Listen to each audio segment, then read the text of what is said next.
നിരപരാധികളായ വിനോദയാത്രയ്ക്ക് വന്നവരെ മതത്തിൻ്റെ പേര് പറഞ്ഞ് വെടിവെച്ച് കൊല്ലുന്ന പൈശാചികമായ പ്രവർത്തനം ഒരു മതവും അംഗീകരിക്കുന്നില്ല. ഇസ്ലാം പ്രത്യേകിച്ച് അംഗീകരിക്കുന്നില്ല. തീവ്രവാദിയുടെ മതം തീവ്രവാദം മാത്രമാണ്. അവന് മറ്റ് മതങ്ങളുമായി അവനെ താരതമ്യപ്പെടുത്താൻ സാധിക്കുകയില്ല. അതേ തുടർന്നുണ്ടായ സംഘർഷം അവിടെ തന്നെ നിങ്ങൾ നോക്കൂ. മതത്തിൻ്റെ പേര് പറഞ്ഞാണ് സംഘർഷത്തിന് തുടക്കമിട്ടതെങ്കിലും ആ വെടിവെപ്പിൽ കൊല്ലപ്പെട്ട ഒരു ആദിൽ ഹുസൈൻ ഉണ്ട്. എന്തിനാണ് ആദിൽ ഹുസൈൻ തീവ്രവാദിയുടെ വെടിയുണ്ട ഏറ്റുവാങ്ങിയത്?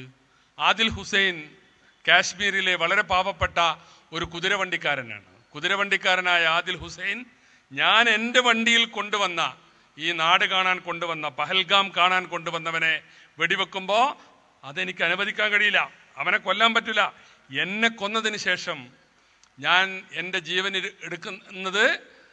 ജീവൻ എടുത്തിട്ടേ ഞാൻ കൊണ്ടുവന്നവരുടെ അവരുടെ മതം എന്തോ ആവട്ടെ അതിനെ അനുവദിക്കുകയുള്ളൂ എന്ന് പറഞ്ഞ ആദിൽ ഹുസൈൻ അവിടെ രക്തസാക്ഷിയായത് നമ്മൾ കണ്ടതാണ്. അവിടെ മതമുണ്ടായിരുന്നില്ല. അതുപോലെ തന്നെ നമ്മുടെ എറണാകുളത്തുകാരനായ ഒരു രാമചന്ദ്രൻ അവിടെ ക്രൂരമായി കൊല്ലപ്പെട്ടു. ആ രാമചന്ദ്രൻ്റെ മകൾ ആതിര പറഞ്ഞത് എന്താണ്? ഇവിടെ എല്ലാത്തിനെയും വർഗീയമായി ഭിന്നിപ്പിക്കുന്ന ആളുകൾ ശ്രദ്ധിക്കണം. ആതിര പറഞ്ഞത്, എനിക്ക് ജീവിതത്തിൽ മറക്കാൻ കഴിയാത്തൊരു ദുരനുഭവമാണ് ഉണ്ടായത്. എൻ്റെ അച്ഛൻ എൻ്റെ കൺമുമ്പിൽ വെച്ച് ഈ കാട്ടാളന്മാരുടെ വെടിയേറ്റ് മരിക്കുകയുണ്ടായി. പക്ഷേ ആ സമയം തൊട്ട് മോർച്ചറിയിലും ആശുപത്രിയിലും ഇവിടെ എത്തുവോളം എനിക്ക് സാന്ത്വനമേകിയത് ഈ യാത്രയിൽ എനിക്ക് കിട്ടിയ 2 സഹോദരങ്ങളാണ്. ഇതേപോലെ കുതിരക്കാരാണ് മുസാഫിറും സമീറും.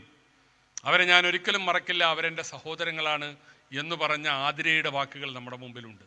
അപ്പോൾ ഇതാണ് ഇതിനോടൊക്കെയുള്ള നമ്മുടെ മതസമൂഹങ്ങളുടെ നിലപാട്.